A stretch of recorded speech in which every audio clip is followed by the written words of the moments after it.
নমস্কাৰ ফলদা লিডাৰ এই বিশেষ অনুষ্ঠানলৈ মহান্তন মহন্তই স্বাগতম জনাইছোঁ। বিটিচি নিৰ্বাচন সন্মুখত আছে আৰু বিটিচি নিৰ্বাচনক লৈ প্ৰাৰ্থীসকল যথেষ্ট ব্যস্ত হৈ পৰিছে আৰু সেই সময়তে আমি বিটিচিত আহি উপস্থিত হৈছোঁ আৰু ফলদা লিডাৰৰ জৰিয়তে প্ৰাৰ্থীসকলক আমি দেখুৱাইছোঁ কি ধৰণে নিৰ্বাচনী ব্যস্ততা প্ৰচাৰ অভিযান কি ধৰণে চলিছে আৰু নিৰ্বাচনত বিজয়ী হৈ অহাৰ পাছত তেওঁলোকে কি কাম কৰিব বিচাৰিব ভোটাৰ ৰাইজৰ বাবে। আৰু আজি আহি আমি যি ঠাইত উপস্থিত হৈছোঁ এয়া হৈছে অসম আৰু পশ্চিমবংগৰ সীমান্তৱৰ্তী শ্ৰীৰামপুৰ সমষ্টি। শ্ৰীৰামপুৰ সমষ্টিৰ UPPLৰ প্ৰাৰ্থী উইলছন হাজদে ডাঙৰীয়াৰ বাসগৃহত আহি আমি উপস্থিত হৈছোঁ আৰু আজি আমি UPPLৰ এই প্ৰাৰ্থীগৰাকীৰ সৈতে থাকিম। তেখেতৰ এয়া বাসগৃহ, সীমান্তত থকা এই বাসগৃহটোত আহি উপস্থিত হৈছোঁ। আজি ইয়াৰ পৰাই যাত্ৰা আমাৰ আৰম্ভ হ'ব। বিভিন্ন ধৰণৰ ৰাজনৈতিক কাৰ্যসূচী আছে, বিভিন্ন ধৰণৰ প্ৰচাৰ সভা আছে। প্ৰচাৰ সভাসমূহ আমি দেখুৱাই যাম আৰু যিহেতু উইলছন হাজদে হৈছে আদিবাসী জনগোষ্ঠীক প্ৰতিনিধিত্ব কৰে, সান্তালী জনগোষ্ঠীক প্ৰতিনিধিত্ব কৰা এগৰাকী প্ৰাৰ্থী। শ্ৰীৰামপুৰ সমষ্টিৰ পৰা UPPLে প্ৰাৰ্থিত্ব প্ৰক্ষেপ কৰিছে। আমি তেখেতৰ পৰা জানিবলৈ চেষ্টা কৰিম যে UPPLৰ প্ৰাৰ্থী হৈ সকলো জাতি জনগোষ্ঠীক একত্ৰিত কৰি কি ধৰণে আগবঢ়াৰ পৰিকল্পনা আছে, কিমান শক্তিশালী এই সমষ্টিটোত শ্ৰীৰামপুৰৰ UPPLৰ প্ৰাৰ্থীগৰাকী।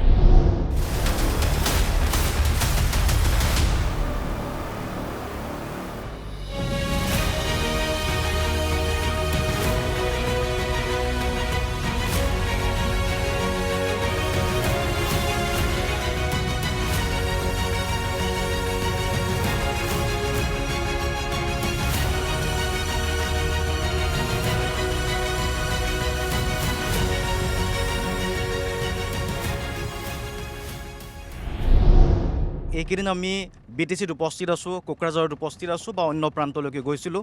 ফলদা লিডাৰৰ জৰিয়তে আমি যিসকল প্ৰাৰ্থী আছে, যিসকল সম্ভাৱ্য জনপ্ৰতিনিধি, তেওঁলোকৰ নিৰ্বাচনী প্ৰচাৰ কি ধৰণে চলাইছে সেয়া দেখুৱাবলৈ চেষ্টা কৰিছিলোঁ। প্ৰাৰ্থীসকলে কি ধৰণে কোনবোৰ বিষয় ৰাইজৰ ওচৰলৈকে লৈ গৈছে, ৰাজনৈতিকভাৱে কিমান দূৰলৈকে ৰাজনৈতিক বাতাবৰণৰ ওপৰত মন্তব্য আগবঢ়াইছে আৰু সমান্তৰালভাৱে যিহেতু এই বিটিচি নিৰ্বাচনে ৰাজ্যৰ ৰাজনীতিত গুৰুত্বপূৰ্ণ ভূমিকা পালন কৰে, ইয়াৰ পৰাই ৰাজ্যলৈকে কি বাৰ্তা যাব। আজি যিটো সমষ্টিত আহি আমি উপস্থিত হৈছোঁ সেয়া হৈছে অসম আৰু পশ্চিমবংগৰ সীমান্তৱৰ্তী এটা সমষ্টি, শ্ৰীৰামপুৰ সমষ্টি। শ্ৰীৰামপুৰ সমষ্টি এটা গুৰুত্বপূৰ্ণ সমষ্টি যিহেতু সীমান্তত আছে আৰু এই শ্ৰীৰামপুৰ সমষ্টিতে এইবাৰ UPPLৰ পৰা প্ৰতিদ্বন্দ্বিতা আগবঢ়াইছে এগৰাকী যুৱনেতা, যিগৰাকী যুৱনেতা আজি আমাৰ লগত উপস্থিত আছে। আপোনালোকৰ সৈতে চিনাকি কৰাই দিম।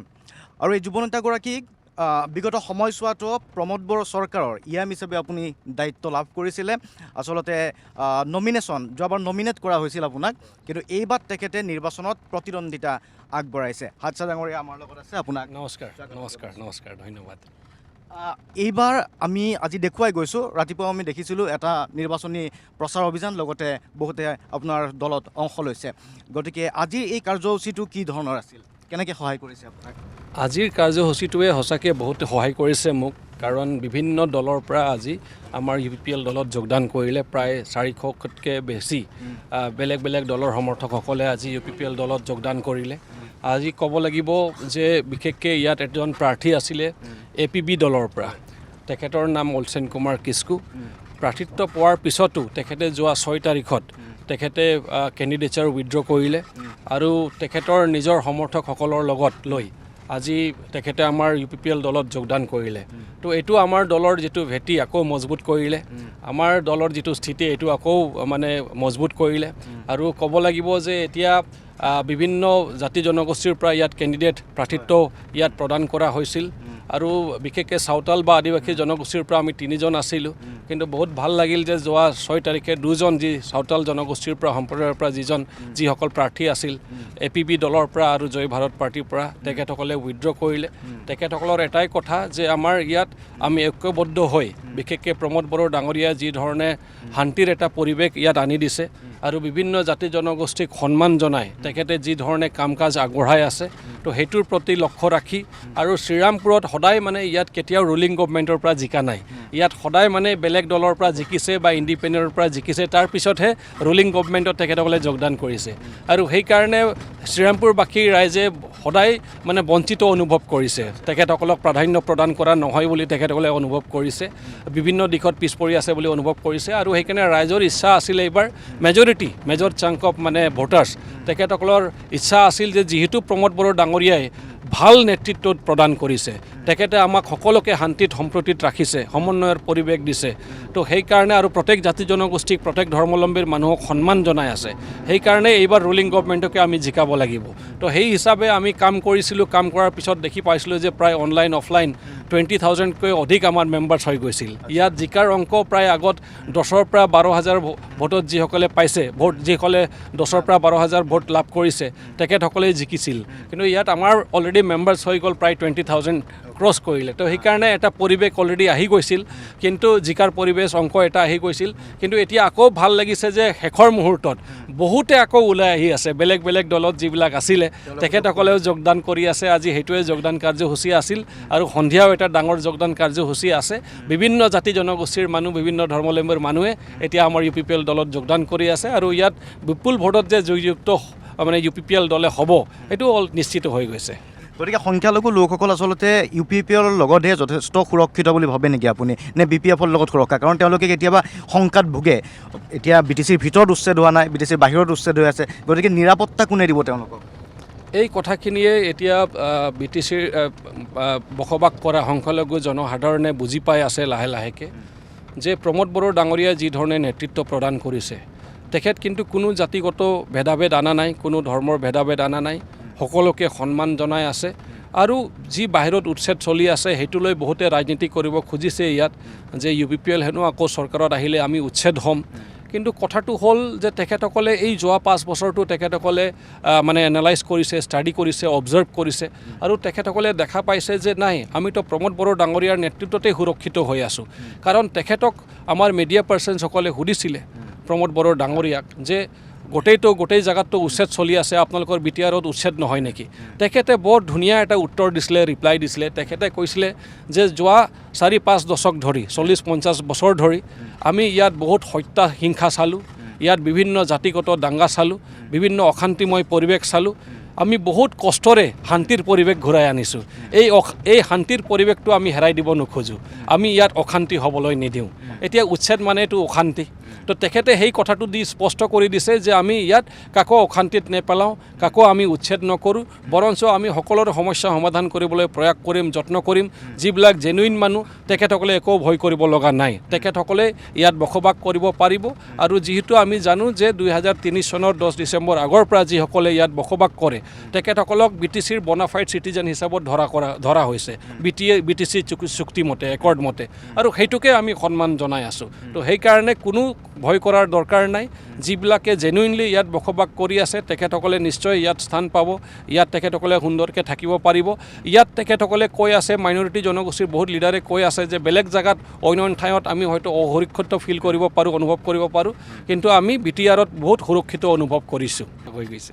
ৰাজনৈতিক কথাও পাতিম, কিছু ব্যক্তিগত জীৱনৰ কথা আপোনাৰ জানিব বিচাৰিছোঁ। আপুনি ৰাজনীতিলৈ কি কাৰণে আহিল বা কেতিয়াৰ পৰা চিন্তা কৰিছে? ক'ব লাগিব যে 2014 চনত যেতিয়া ধাৰাসাৰ এটা গলি বৰ্ষণ কৰা হৈছিল আমাৰ আদিবাসী জনগোষ্ঠীৰ ওপৰত, সেই সময়তে মই NGOত যিহেতু কাম কৰি আছিলোঁ আগত, তো মই ভাবিলোঁ যে নিজৰ জেগাত চাগে অকণমান ছাৰ্ভিচ দিব লাগিব, কাম কৰিব লাগিব। সেই মৰ্মে ইয়াত আহি গৈছিলোঁ মই নিজৰ ঠাইত আৰু বহুত মানে সেৱা আগবঢ়াইছিলোঁ, বহুত কেম্প ভিজিট কৰিছিলোঁ, তেখেতসকলৰ অধিকাৰৰ কাৰণে মাত মাতিছিলোঁ। বিভিন্ন পৰ্যায়ত মই লিডাৰ্ছবিলাকক লগ কৰিছোঁ, লোকেল ডিষ্ট্ৰিক্ট এডমিনিষ্ট্ৰেশ্যনৰ পৰা আৰম্ভ কৰি ৰাজ্য পৰ্যায়ত বিভিন্ন নেতৃবৰ্গ দলৰ, বিভিন্ন মন্ত্ৰী, CM আৰু লগতে দিল্লীলৈকে তেতিয়া গৈছিলোঁ। তেতিয়া কংগ্ৰেছ গভৰ্ণমেণ্ট আছিলে, ৰাহুল গান্ধীলৈকে লগ কৰা হৈছিল, মই সেইখন টীমত আছিলোঁ। তো সেইবিলাক কাম কাজ মই কৰি আৰম্ভ কৰাৰ পিছত এই সময়তে NRCৰ কাম কাজবিলাক আৰম্ভ হৈ গ'ল।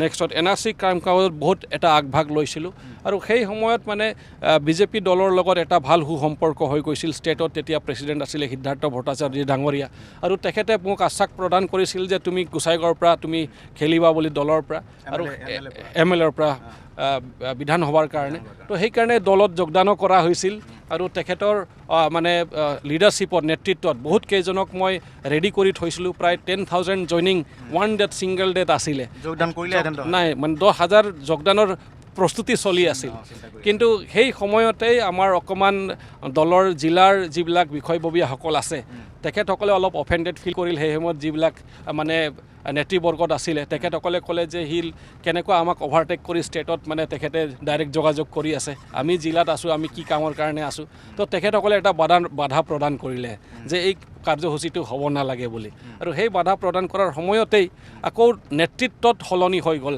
তাতে মানে আমাৰ সৰ্বানন্দ সোণোৱাল ডাঙৰীয়া আমাৰ ষ্টেট প্ৰেছিডেণ্ট হৈ গ'ল তো তেখেত অহাৰ লগে লগে যিটো এটা কাম আগত মানে এটা সিদ্ধান্ত আছিল যে আমি বিজেপি হিচাপত অকলশৰীয়া তেখেতসকলে প্ৰতিদ্বন্দ্বিতা কৰিব কিন্তু সৰ্বানন্দ সোণোৱাল ডাঙৰীয়া সভাপতি হোৱাৰ লগে লগে এটা BPFৰ লগত এটা মিউচুৱেল আণ্ডাৰষ্টেণ্ডিং বা বন্ধুত্বৰ মিত্ৰতাৰ এটা মানে মানে মানে আৰম্ভ হৈ গ'ল আৰু সেই হিচাপত সেইটো যেতিয়া ফাইনেল কৰা হ'ল তেতিয়া মানে আৰু উপায় পোৱা নহ'ল আৰু এই মিটিংটো এই যোগদান কাৰ্যসূচীটো কেঞ্চেল কৰা হ'ল কিন্তু বহুতে মোক প্ৰেছাৰ কৰিলে যে তথাপিও আপুনি খেলিব লাগিব মোৰ ইচ্ছা নাছিল আৰু সেই প্ৰেছাৰত মানে মই তেখেতসকলক সন্তুষ্ট কৰিবলৈ তেখেতসকলে হীৰা শৰণীয়া যি অনাবৰৰ আমাৰ নেতৃত্ব হয় সুৰক্ষা সমিতি তো সেই তেখেতৰ তাত লৈ যায় আৰু তেখেতৰ পৰা মানে টিকেটটো লৈ আনি দিয়ে কিন্তু লৈ অনাৰ পিছত আমাৰ ইয়াতেই এজন যি নেতা আছিল আদিবাসী কবৰা মিলিটাৰী অফ আছামৰ চেয়াৰমেন অসীম হাজদাৰ ডাঙৰীয়া তেখেত বৰ্তমান AWDCৰ চেয়াৰমেনো হয় অসীম হাজদাৰ ডাঙৰীয়া তো তেখেতেও কংগ্ৰেছ আয়ৰ পৰা টিকেট পাই গ'ল তো মোক বহোৱা হ'ল যে তেখেত ছিনিয়ৰ মানুহ আৰু তেখেতক সুযোগ দিব লাগিব আগতে খেলিছিল কিন্তু হয়তো জিকাৰ তেনেকুৱা ধৰণৰ পৰিৱেশ অহা নাই তো এইবাৰ তেখেতক সুযোগ দিব লাগে আৰু ময়ো ইমান ইচ্ছা নাছিল যে মই একদম জোৰকৈ খেলিম বুলি তো সেইকাৰণে মোৰ প্ৰচাৰ কাৰ্যসূচীটো একদম মিনিমাল নমিনেল ৰাখি দিছিলোঁ যাতে কোনো বাধা যাতে সৃষ্টি নহয় তেখেতক সন্মান জনায় তো এইটো জাষ্ট এটা পলিটিক্সত ৰাজনীতিত এটা এণ্ট্ৰি আছিল কোনো যে চিৰিয়াছলি ডেডিকেটেডলি হাৰ্ড কৰি হিচাপত খেলিছিলোঁ তেনেকুৱা নহয় তো এই ইলেকশ্যনৰ পিছত মই কিন্তু এৰি দিছিলোঁ যে মই আৰু ৰাজনীতিত নাযাওঁ মই আৰু ছ'চিয়েল ৱৰ্কতে সমাজ সেৱাতে আগবাঢ়ি যাম তেনেকুৱা কৰি কাম কৰি যাম তো সেই মৰ্মে মই আকৌ যিহেতু MSW কৰিছিলোঁ মাষ্টাৰ্ছ ইন ছ'চিয়েল ৱৰ্ক মোৰ নেট এক্সামো ক্লিয়াৰ আছিল তো মোৰ পৰা কৰিছিলে আপুনি মই মাষ্টাৰ্ছ ইন ছ'চিয়েল ৱৰ্ক শ্বিলঙৰ পৰা কৰিছিলোঁ তো যিহেতু নেট এক্সামো ক্লিয়াৰ কৰা আছিল মোৰ তো সেইকাৰণে মোৰ ৱাইফ তাই অলৰেডি PhD কমপ্লিট কৰিছিল পণ্ডিচেৰী ইউনিভাৰ্চিটিৰ পৰা তো তাই ক'লে যে তুমিতো নেটো ক্লিয়াৰ কৰিছা টিচিং প্ৰফেশ্যনতো যাব পাৰা তোমাৰ স্ক'প আছে তো ৱাই ডোণ্ট ইউ গ' ফৰ PhD অলপ তুমিও কৰি লোৱা সেই হিচাপত মই আছাম ইউনিভাৰ্চিটিত এপ্লাই কৰিছিলোঁ আৰু মই ছিলেক্টেড হোৱাৰ পিছত 6 মাহ মই কোৰ্ছ ৱৰ্কো কমপ্লিট কৰিছোঁ PhDৰ কোৰ্ছ ৱৰ্কখিনি কমপ্লিট কৰিছোঁ তাৰপিছত মই ৰিপৰ্ট দিয়াও আৰম্ভ কৰিছিলোঁ 2টা বা 3টা তাৰ মাজতেই ইয়াৰ পৰা এটা কল গ'ল যে প্ৰমোদ বড়ো ডাঙৰীয়াই UPPL দলত যোগদান কৰিব আপচুৰ পৰা অব্যাহতিলৈ আপুনিও একেলগত তেখেতৰ লগত যোগদান কৰিব লাগিব ছেম ডেট তো এই কলটো অহাৰ পিছত মোৰতো ইচ্ছা নাছিল আৰু ৰাজনীতিত আহিম তো মই ডিনাই কৰিছিলোঁ আকৌ দুবাৰ কল আহিল সেই দুবাৰ কলৰ ডিনাই কৰিছিলোঁ ফৰ্থ কল যিটো আহিল এইটো মোৰ চিনাকি মানুহৰ পৰা আহিছিল NGO ছেক্টৰত একেলগত কাম কৰিছিলোঁ দাদা বুলি তেখেতক মানুহ আৰু ৰাজু নাৰ্জাৰী তেখেতৰ নাম যিজন নেকি আজি UPPL দলৰ জেনেৰেল ছেক্ৰেটাৰী হয় আৰু আমাৰ চৰাইবিল সমষ্টিৰ পৰা তেখেত প্ৰাৰ্থী হয় তো তেখেতক লগত মই ষ্টেটত নেশ্যনেলি কাণ্ট্ৰিৰ বাহিৰতো বহুত প্ৰগ্ৰাম কৰিছোঁ একেলগত গৈছোঁ তো সেইকাৰণে মানে তেখেতৰ কথাটো মই অমান্তি হ'ব নোৱাৰিলোঁ তেখেতে ক'লে যে এবাৰ আহি তুমি খালি প্ৰমোদ বড়ো দাদাৰ লগত কথা পাতা ভাল লাগিব যদি আহিবা ভাল যদি নালাগে তোমাক জবৰদস্তি কৰিব নকৰোঁ তোমাক দেশৰ ৰাজনীতিত NGO বেকগ্ৰাউণ্ডৰ পৰা বহু ৰাজনীতিবিদৰ সৃষ্টি হৈছে আম আদমি পাৰ্টি দলটোতো বহুত এনেকুৱা কেইগৰাকীমান ব্যক্তি আছে যি সফলতা লাভ কৰিবলৈ সক্ষম হৈছে কিমান দূৰ সহায়ক হয় NGOত কাম কৰাৰ পাছত NGOত আপুনি সদায় কমিউনিটিৰ লগত ইনভলভ থাকে তো মই যিটো NGOত কাম কৰিছিলোঁ সেইটো মেইনলি কমিউনিটি ডেভেলপমেণ্টৰ ওপৰত কমিউনিটি এম্পাৱাৰমেণ্টৰ ওপৰত চাইল্ড ৰাইটছৰ ওপৰত উইমেন ৰাইটছৰ ওপৰত ডিজাষ্টাৰ ৰিস্ক ৰিডাকশ্যনৰ ওপৰত কনফ্লিক্ট ৰেজুলেশ্যনৰ ওপৰত কনফ্লিক্ট মিটিগেশ্যনৰ ওপৰত সেইবিলাকৰ ওপৰত আমি কাম কৰিছিলোঁ তো সেইকাৰণে এটা মোৰ কাৰণে সহায় হ'ল যে বহুতখিনি গ্ৰাছৰুটৰ সমস্যাখিনি মই গম পাওঁ কমিউনিটিৰ সমস্যাখিনি গম পাওঁ সাধাৰণ ৰাইজে কি ধৰণৰ অসুবিধাত ভোগে সেইবিলাক গম পাওঁ কাৰণ গাঁৱে ভূঞে সোমাইছিলোঁ আমি যিকোনো ক্ৰাইচিছ সময়ত আমি মানে ছাৰ্ভিচ সেৱা আগবঢ়াইছোঁ তো সেইকাৰণে এটা এক্সপিৰিয়েঞ্চ যিটো আছিল সেইটো বহুত সহায় কৰিলে মোক আৰু সেইকাৰণে মই মোৰ যিখিনি বিভাগ দিলে সেইখনত কাম কৰিব পাৰিলোঁ ডেডিকেটেডলি কমিটেডলি কাম কৰিব পাৰিলোঁ আৰু নিজৰ জাতি জনগোষ্ঠীৰ কাৰণেও মোক যিহেতু নমিনেটেড এটা চাওতাল সম্প্ৰদায়ৰ পৰা প্ৰদান কৰা হৈছিল সেই জাতি জনগোষ্ঠীৰ কাৰণেও কেইটামান ঐতিহাসিক এচিভমেণ্ট হৈ গ'ল কেনেকুৱা তো এতিয়া ক'ব লাগিব চাওতাল জনগোষ্ঠীৰ নামত কেতিয়াও মানে এটাও ৰেষ্ট্ৰিক্টেড হলিডেলৈকেও নাছিল, বন্ধ দিন কোনেও দিয়া নাছিল, কোনো দলে কোনো চৰকাৰে দিয়া নাছিল। কিন্তু এই চৰকাৰ অহাৰ পিছত আমাৰ যিটো মেইন এটা বিশেষ দিন, যিটো চাওতালী জনগোষ্ঠীৰ এটা সংহতি দিৱস বুলি কয়, হুল দিৱস বুলি কোৱা হয়, যিদিনা নেকি আমাৰ মানে ভাৰতবৰ্ষৰ দুজন মানে ভাতৃৰ নেতৃত্বত, চিদ মুৰ্মু আৰু কানহু মুৰ্মুৰ নেতৃত্বত 1855 চনতেই মানে ব্ৰিটিছৰ এগেইনষ্টত বিৰোধত বিদ্ৰোহ তেখেতসকলে ঘোষণা কৰিছিল। তো আমি জানো যে চিপাহী মিউটিনি, চিপাহী বিদ্ৰোহটো 1857 সেইটো আমি ইতিহাসত গম পাওঁ যে প্ৰথম বিদ্ৰোহ ব্ৰিটিছৰ এগেইনষ্টত, ব্ৰিটিছ ৰাজৰ এগেইনষ্টত। কিন্তু চাওতাল এই দুই ভাতৃৰ নেতৃত্বত, চিদ মুৰ্মু আৰু কানহু মুৰ্মুৰ নেতৃত্বত প্ৰথম বিদ্ৰোহ ঘোষণা কৰা হৈছিল ব্ৰিটিছৰ এগেইনষ্টত। তো তেখেতসকলক মানে স্মৰণ কৰি যিদিনা তেখেতসকলে প্ৰায় 30,000 মানুহক গোটাই মানে ব্ৰিটিছৰ এগেইনষ্টত যিটো মানে এটা এক প্ৰকাৰে মানে এটা ৰণডংকা তেখেতসকলে বজাইছিল, তো সেই দিনাৰটো আমাৰ 30 জুন হয়। তো প্ৰত্যেক বছৰ 30 জুনটোক আমি চিদ কানহু হুল দিৱস বুলি পালন কৰোঁ। তো এই চিদ কানহু হুল দিৱসক এটা ৰেষ্ট্ৰিক্টেড হলিডে হিচাপত প্ৰথমবাৰ আমি পালোঁ অসমত, ক'ব লাগিব। তো সেইটো আমাৰ কাৰণে হিষ্ট্ৰী, ইতিহাস হৈ থাকে। বাহিৰত চলি আছিল নেকি? বাহিৰত বেলেগ জেগাত চলি আছিল, যেনেকৈ ৱেষ্ট বেংগলতো সেইটো গভমেণ্ট ফালৰ পৰাই তেখেতসকলে প্ৰদান কৰিছিল, মানে মানে খৰচা পাতি দিয়ে সেইদিনা অবজাৰ্ভ কৰিব। তো ৰিকগনিশ্যন পায়, চৰকাৰীভাৱে ৰিকগনিশ্যন পায়। আমাৰ ইয়াত একো ৰিকগনিশ্যন পোৱা নাছিলোঁ। হাগ্ৰামা মহিলাৰ দিনত তেতিয়াহ'লে আপোনালোকৰ জনগোষ্ঠীটোৱে বঞ্চিত কি ধৰণে হৈ আছিল? প্ৰভেদটো কি আছিল? হাগ্ৰামা মহিলাৰী ডাঙৰীয়াৰ সময়ত যিসকল দলত আছিলে, BPF দলত, তেখেতসকলকহে অকণমান প্ৰাধান্য প্ৰদান কৰা হৈছিল। আৰু তাৰ লগে লগে যিবিলাক দল সংগঠনৰ হয়তো কোনোবা লিডাৰ, তেখেতসকলক তেখেতে অকল টকা পইচা ওলাই দিয়ে, সমস্যা শুনিবলৈ তেখেতে যত্ন নকৰে। ব্যক্তিগতভাৱে ৰাখি থৈ দিয়ে। ব্যক্তিগতভাৱে মেমৰেণ্ডাম যিটো দিয়া হয়, কেতিয়াও সি প্ৰয়াস চলোৱা নাই, চেষ্টা চলোৱা নাই যে সেই সমস্যাবিলাক মই 1 to 1 মই সমাধান কৰিম। কিন্তু কথাটো হ'ল যে ইয়াত বিভিন্ন জাতি জনগোষ্ঠী যে বসবাস কৰোঁ, আমাৰ যে সমস্যা আছে, আমাৰ এটা সমাজ আছে, এটা আশা আকাংক্ষা আছে, সেইটো পূৰণ কৰিব লাগে। কেতিয়াও তেখেতে সেইবিলাক পূৰণ কৰিবলৈ যত্ন নকৰিল, প্ৰয়াস নকৰিল। আৰু সেইকাৰণে এতিয়া ক'ব লাগিব পাৰ্থক্যটো এইটোৱেই হ'ল, মেজৰ পাৰ্থক্য, যে হাগ্ৰামা মহিলাৰী ডাঙৰীয়াই অকল কেইজনমান স্বাৰ্থবাদী হয়তো যিবিলাকে টকা পইচা লৈ চুপচাপ হৈ থাকে, তেনেকুৱা লিডাৰবিলাককহে টকা পইচা দিছিল, কিন্তু জনসাধাৰণৰ কাম কৰা নাছিলে। জনসেৱা যিটো কাম আগবঢ়াব লাগিছিল সেইটো কৰা নাছিলে। জাতি জনগোষ্ঠী হিচাপে যিটো সমস্যা সমাধান কৰিব লাগিছিল, যিটো মান্যতা প্ৰদান কৰিব লাগিছিল, সন্মান জনাব লাগিছিল, সেইটো কেতিয়াও তেখেতে নকৰিলে। কিন্তু তাৰ ওলোটা প্ৰমোদ বড়ো ডাঙৰীয়াই প্ৰত্যেক জাতি জনগোষ্ঠীৰকেই এতিয়া দল সংগঠনক মাতি তেখেতসকলৰ সমস্যা জানিবলৈ প্ৰয়াস কৰিলে। আৰু এটা টীম লগোৱাই BTR ডেভেলপমেণ্ট ফেল'জবিলাকক এমপ্লয় কৰি তেখেতসকলৰ জৰিয়তে প্ৰত্যেক জাতি জনগোষ্ঠীৰ কি ওজৰ আপত্তি আছে, কি সমস্যা আছে, কি ডিমাণ্ডছ আছে, গোটেইখিনি তেখেতে জানিবলৈ প্ৰয়াস কৰিলে। আৰু অকল জানি প্ৰয়াস কৰা নাই, তেখেতে ভিজন ডকুমেণ্ট উলিয়াই দিছে প্ৰত্যেক জাতি জনগোষ্ঠীৰ নামত, বেলেগ বেলেগকৈ। এইটোৱে প্ৰমাণিত কৰিছে যে প্ৰমোদ বড়ো ডাঙৰীয়াই সঁচাকৈ সৎ ইচ্ছা আছে যে প্ৰত্যেক জাতি জনগোষ্ঠীৰ সমস্যাবিলাক মই জানিব লাগিব, এজ এ লিডাৰ মই বুজিব লাগিব আৰু সেইটো সমস্যা সমাধান কৰিব লাগিব। সেইকাৰণে ভিজন ডকুমেণ্টটো উলিয়াইছে। ভিজন ডকুমেণ্টটো উলিয়াই তেখেতে এনেকুৱাই থৈ দিয়া নাই যে আমি তোমাৰ সমস্যাবিলাক চব লিপিবদ্ধ কৰি থৈছোঁ, ভিজন ডকুমেণ্ট ওলাই দিছোঁ।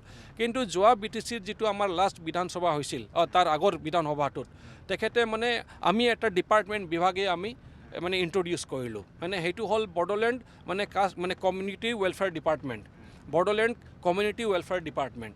তো এতিয়া বড়োলেণ্ডত যিমান জাতি জনগোষ্ঠী আমি বসবাস কৰোঁ, প্ৰত্যেক জাতি জনগোষ্ঠীক যাতে আমি উন্নয়নৰ পথত যাতে লৈ যাব পাৰোঁ, সেইটোৰ কাৰণে এটা বিভাগে ইন্ট্ৰডিউচ কৰা হ'ল। তেখেতসকলে এই ভিজন ডকুমেণ্টটো অধ্যয়ন কৰি কোনটো আমি BTR চৰকাৰ হিচাপত সমাধান কৰিব পাৰিম, আমি নিজে সমাধান কৰিম। যিটো আমি নোৱাৰিম, আমাৰ চৰকাৰেই প্ৰমোদ বড়ো ডাঙৰীয়াৰ নেতৃত্ব ষ্টেট গভৰ্ণমেণ্টৰ লগত টেক আপ কৰিব বিভিন্ন জাতি জনগোষ্ঠীৰ সমস্যা, যিবিলাক নেকি দল সংগঠনে কৰিব লগা হয়। সেই কামটো প্ৰমোদ বড়ো ডাঙৰীয়াই কৈছে আমি নিজেই কৰিম তেখেতসকলৰ কাৰণে। তেখেতসকলৰ কাৰণে আমি নিজেই এডভকেট কৰিম ষ্টেট গভৰ্ণমেণ্টৰ লগত।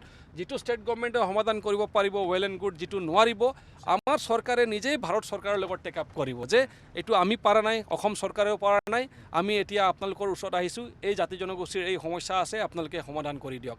এনেকুৱা এটা গুডউইল থকা, এটা ভাল চিন্তাধাৰা থকা কোনো দল, কোনো চৰকাৰ আমি কোনো নেতৃত্বত আগত পোৱা নাই, আৰু মোৰ সন্দেহ আছে আগত পাম নে নাই। সেইকাৰণে এট এনি কষ্ট আমি কোনো পদ্ধতিতেই প্ৰমোদ বড়ো ডাঙৰীয়াক হেৰুৱাব নোৱাৰোঁ। তেখেতক যদি আমি হেৰুৱাওঁ, বহুত ডাঙৰ সম্পদ, বহুত ডাঙৰ এটা ভাল লিডাৰক আমি হেৰুৱাম সেইকাৰণে এই কথাটো বহুত জাতি জনগোষ্ঠীয়ে বুজি পাইছে বহুত ডাঙৰ পাৰ্থক্য হাগ্ৰামা মহিলাৰী ডাঙৰীয়া আৰু প্ৰমোদ বড়ো ডাঙৰীয়াৰ মাজত আৰু সেইকাৰণে এতিয়া বহুতে প্ৰমোদ বড়ো ডাঙৰীয়াৰ নেতৃত্বটোক ভাল পায় এতিয়া UPPL দলত যোগদান কৰি আছে বা আমাৰ ইয়াৰ পৰা বহুত সমষ্টিৰ পৰা আমি জিকিম সেইটো নিশ্চিত হৈ গৈছে আমাৰ দলৰ নেতৃত্বত প্ৰমোদ বড়ো ডাঙৰীয়াৰ নেতৃত্বত চৰকাৰ গঠন হ'ব এইটো নিশ্চিত হৈ গৈছে শ্ৰীৰামপুৰ সমষ্টিত আদিবাসী ভোটাৰ মুঠ কিমান আছে 15,000তকৈ অধিক আছে নেকি ইয়াত আদিবাসী জনগোষ্ঠী হিচাপে আমাৰ 18,000 এৰাউণ্ড 18,000 ভোটাৰ্ছ আছে শ্ৰীৰামপুৰ সমষ্টিত হয় আৰ্থিকভাৱে এই যিটো জনগোষ্ঠী আৰ্থিকভাৱে কি পৰ্যায়ত আছে আৰ্থিকভাৱে ক'ব লাগিব আমাৰ আপুনি শিক্ষিত এজন যুৱক আপুনি কাম কৰি আহিছে হয়তো সকলোৰে বাবে এইটো সম্ভৱ হৈ থকা নাই আৰ্থিক অৱস্থাটো বা ইকনমিক ষ্টেটাছটো যদি চাওঁ এতিয়াও বহুত দূৰ অৱস্থাত আছে চাওতাল জনগোষ্ঠী বহুত পিছপৰা ক'ব লাগিব আৰু বহুতৰ মানে খেতি মাটি আছে ইয়াত চাওতাল জনগোষ্ঠীৰ বেছিভাগ তেখেতসকলৰ খেতি মাটি আছে গাঁও অঞ্চলত থাকে কিন্তু দুৰ্ভাগ্যজনক বিষয়টো হ'ল কোনো চৰকাৰে প্ৰয়াস নকৰিলে এই জাতি জনগোষ্ঠীটোক এটা ভাল দিশত আগুৱাই লৈ যাবলৈ তেখেতসকলে বহুত সহজ সৰল আৰু তেখেতসকলে ক'ব লাগিব বহুত হাম্বল বহুত নম্ৰ আৰু তেখেতসকলে মানে পঢ়া শুনাৰ ইম্পৰ্টেঞ্চটো কিমান বহুতেও এতিয়ালৈকে সেইটো ফিল কৰিব নাই বুজিব পৰা নাই বহুত কম সংখ্যক আছে যিসকলে চেষ্টা কৰি আছে পঢ়া শুনাক ইম্পৰ্টেঞ্চ দি আছে আৰু সেইসকলে ওলাই আহি আছে তেখেতসকলে মানে জীৱনত আগবাঢ়ি আছে বা কিবা এটা কৰ্ম কৰি উপাৰ্জন কৰি খাব পাৰিছে কিন্তু বেলেগ বহুত মেজৰ চাংক আছে যিবিলাকে এতিয়াও মানে দৰিদ্ৰতাত ভুগি আছে জমিন থকাৰ স্বত্তেও তেখেতসকলৰ মাটি বাৰী থকা স্বত্তেও তেখেতসকলে মানে এতিয়াও বাহিৰত যাব লগা হয় মানে ডেইলি ৱেজ হিচাপে গতিকে সুন্দৰ প্ৰসংগ সুন্দৰ মন্তব্য আপোনালোকে শুনিছে আমি উইলছন হাজদা ডাঙৰীয়াৰ সৈতে কথা পাতি আছোঁ আৰু তেখেতৰ ৰাজনৈতিক যি সভাসমূহ সেই সভাসমূহ দেখুৱাই গৈছোঁ আমি পৰৱৰ্তী সময়ত পুনৰ অইন এক দৃশ্যৰ মাজলৈ আপোনালোকক লৈ যাম